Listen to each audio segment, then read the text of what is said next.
We will be reading today Canto 3, Chapter 32, which is called Entanglement in Fruitive Activities. Text 1 and 2. Text 1. Kapilo vacha adhayo griha medhyan dharman evavasan grihe kamam artham chat dharman swan doghu huyaha vipartitan. Kapila vacha, Lord Kapila said, Adha, now Iha, the person who Griha Medhyan of the householders, Dharman duties, Eva certainly, Avasan living, Grihe at home, Kamam sense gratification, Artham economic development, Cha and Dharman religious rituals, Svan his, Dogged he enjoys, Huya again and again, Viparti performs, Tan them. Translation and purport by His Divine Grace A.C. Bhaktivedanta Srila Prabhupada Ki Jai. Translation. The personality of Godhead said, the person who lives in the center of household life derives material benefits by performing religious rituals, and thereby he fulfills his desire for economic development and sense gratification. Again and again, he acts the same way. Purport. There are two kinds of householders. One is called Griha Medhi and the other is called the Grihastha. The objective of the Griha Medhi is sense gratification, and the objective of the Grihastha is self-realization. Here the Lord is speaking about the Griha Medhi, or the person who wants to remain in this material world. His activity is to enjoy material benefits by performing religious rituals for economic development and thereby ultimately satisfy the senses. He does not want anything more. Such a person works very hard throughout his life to become very rich and eat very nicely and drink. By giving some charity for pious activity, he can go to a high planetary atmosphere in the heavenly planets in his next life. But he does not want to stop the repetition of birth and death and finish with the concomitant miserable factors of material existence. Such a person is called a Griha Medhi. A Grihastha is a person who lives with family, wife, children, and relatives, but has no attachment for them. He prefers to live in family life rather than as a mendicant or sannyasi, but his chief aim is to achieve self-realization or to come to the standard of Krishna consciousness. Here, however, Lord Kapiladeva is speaking about the Grihamedhis who have made their aim the materialistically prosperous life, which they achieve by sacrificial ceremonies, by charities, and by good work. They are posted in good positions, and since they know that they are using up their assets of pious activities, they again and again perform activities of sense gratification. It is said by Prahlada Maharaja, Puna Punas Charvita Charvanam, they prefer to chew the already chewed. Again and again, they experience the material pangs, even if they are rich and prosperous, but they do not want to give up this kind of life. Text 2. Sajapi Bhagavat Dharmad Kama Mudha Paramukha Yajate Kratubhirtivan Pitrims Cha Shradhayanvita. Sahahi Cha Api moreover Bhagavad Dharmad from devotional service, Kama Mudha, infatuated by lust, Paratmuha, having the face turned away, Yajate worships, Kratubhi with sacrificial ceremonies, Devan the demigods, Pitran the forefathers, Cha and Shradaya with faith, Anvita in doubt. Translation. Such persons are ever bereft of devotional service due to being too attached to sense gratification, and therefore, although they perform various kinds of sacrifices and take great vows to satisfy the demigods and forefathers, they are not interested in Krishna consciousness, devotional service. Purport. In Bhagavad Gita, it is said that persons who worship demigods have lost their intelligence. Kamastas tarhrita jnana. They are much attracted to sense gratification, and therefore they worship the demigods. It is, of course, recommended in the Vedic scriptures that if one wants money, health, or education, then he should worship the various demigods. A materialistic person has manifold demands, and thus there are manifold demigods to satisfy his senses. The Grihamedes, who want to continue a prosperous materialistic way of life, generally worship the demigods or the forefathers by offering pinda or respectful oblations. Such persons are bereft of Krishna consciousness and are not interested in devotional service to the Lord. This kind of so-called pious and religious man is the result of impersonalism. The impersonalists maintain that the Supreme Absolute Truth has no form, and that one can imagine any form he likes for his benefit and worship in that way. Therefore, the Grihamedes or materialistic men say that they can worship any form of demigod as worship of the Supreme Lord. Especially amongst the Hindus, those who are meat eaters prefer to worship goddess Kali because it's prescribed that one can sacrifice a goat before the goddess. They maintain that whether one worships the goddess Kali or the Supreme Personality of Godhead Vishnu or any demigod, the destination is the same. This is first-class rascaldom, and such people are misled, but they prefer this philosophy. Bhagavad Gita does not accept such rascaldom, and it is clearly stated that such methods are meant for persons who have lost their intelligence. The same judgment is confirmed here, and the word kamamudha, meaning one who has lost his sense or is infatuated by the lust of attraction for sense gratification, is used. Kamamudhas are bereft of Krishna consciousness and devotional service and are infatuated by a strong desire for sense gratification. The worshippers of demigods are condemned both in Bhagavad Gita and Srimad Bhagavatam. Om Gyana Trimandasya Nimanjana Shalakaya Chakshvanamitamina Tasmaya Shaguravinata Namo Vishnu Padaya Krishna Prasthapata Vishnu Matsvaktivan Svanamitamina Namaste Saraswati Devi Guruvani Pacharani Roshashami Vishnu Jashta Krishna Shtami Pabhintana Shravata Krishna Sadhguru Krishna Hare Krishna Hare Krishna Krishna Krishna Hare Hare Hare Rama Hare Rama Rama Hare Hare. I humbly bow down and seek blessings from all the assembled Vaishnavas, and thank you for the opportunity to read Srimad Bhagavatam for my own purification.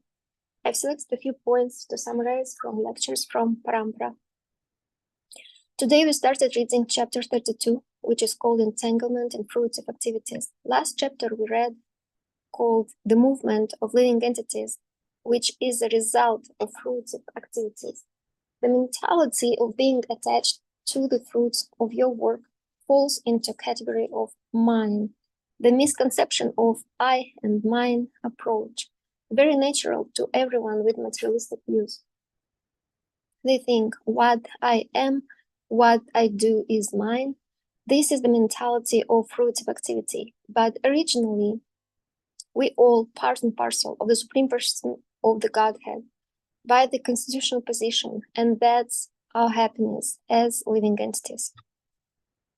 Universally, happiness is the opposite of misery. We like happiness and we don't like misery. Misery means no happiness. The spiritual conception of happiness is understanding who I am. One needs self-realization and acts accordingly.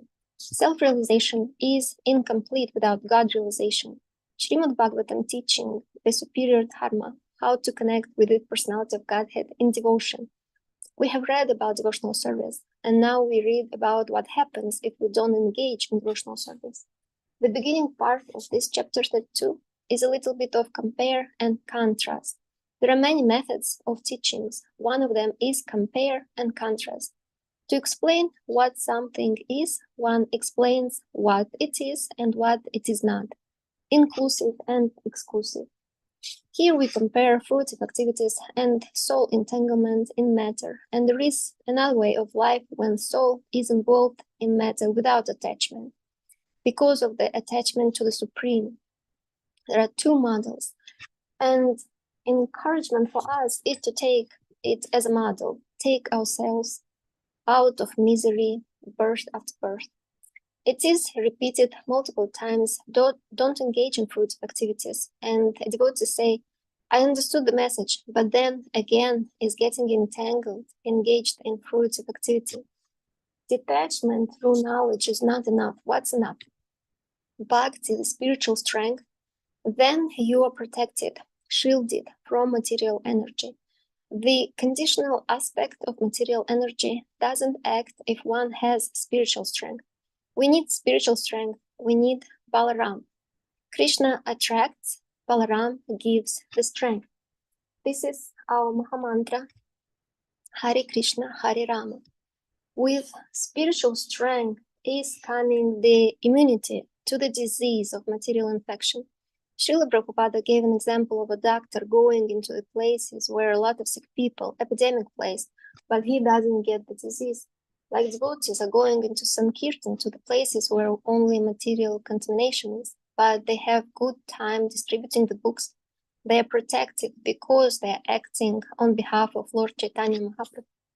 Engaging in his mission, they have the mercy of Lord Nityananda. They are protected. For some people, it is suitable to be in family life, but to do that appropriately, one should not be attached to the family, wife, children, and relatives. Our mission is self-realization, God realization. Today we have read that there is Grihamedhi approach and Grihastha approach. To undo attachment, there is a Grihastha approach. It is a fine line. It's easy to get that fine line to get blurred. It's easy to go either wrong direction, to be attached or to be cold or impersonal. Self-realization is not supposed to be easy. We have to be conscious. We cannot be lazy or place things to be mechanical. Reason is a fact of intelligence. We need to use our reason, the intelligence that Krishna gives us. Krishna gives us the capacity to discriminate, whether to turn left or right, whether to do this or that. Krishna guides us through scripture, but how to do? How do you imply the scripture into your life in this particular circumstance requires spiritual intelligence. Krishna is happy to give the intelligence. People should use it. Act without sense of self-gratification. Entanglement in fruitive activity comes with the desire to do something because one gets that, whether that may be money or attention or self-esteem or certain position and so on. Fruitive intention. Doing selfish things. We should contemplate on how I could do something for the pleasure of Guru and Krishna. Start cultivating doing things for Guru and Krishna. That's the best self-interest. Connection with Krishna. Doing things with devotion to Krishna. And this way one gets spiritual strength. And this way one can overcome implication and involvement with matter.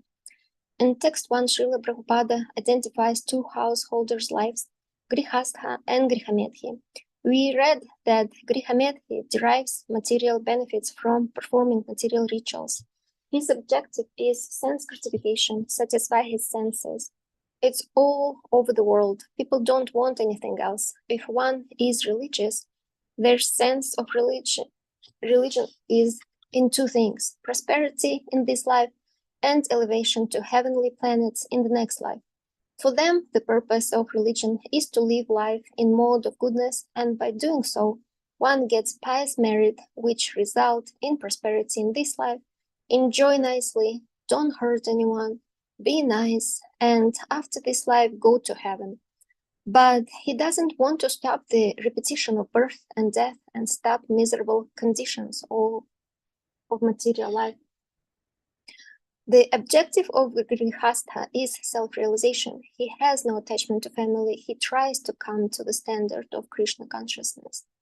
In text 2, we read that Grihamedhi derived from devotional service due to being too attached to sense gratification, and therefore, although they perform various kinds of sacrifices and some take vows to satisfy demigods and forefathers, they are not interested in Krishna consciousness and devotional service. People who worship demigods don't have buddhi, proper discrimination. Some people like to worship sun god or moon god to get material benefits, health, prosperity, and so on. Common notion is you can worship this god or that god. Pick your favorite combination as you like. because the fulfillment of those desires is behind. Get your benediction this way or that way. Some people don't understand where their faith is. This is part of impersonalism. For many people, it's convenient to be impersonalist. Very common in this world. They don't know about the Supreme Person of Godhead. Only through Krishna consciousness and devotional service to please Guru and Krishna, one can become detached from material entanglement. We need to be focused on proper sadhana with proper motivation and keep proper mood of service to Krishna and his devotees. I will stop here.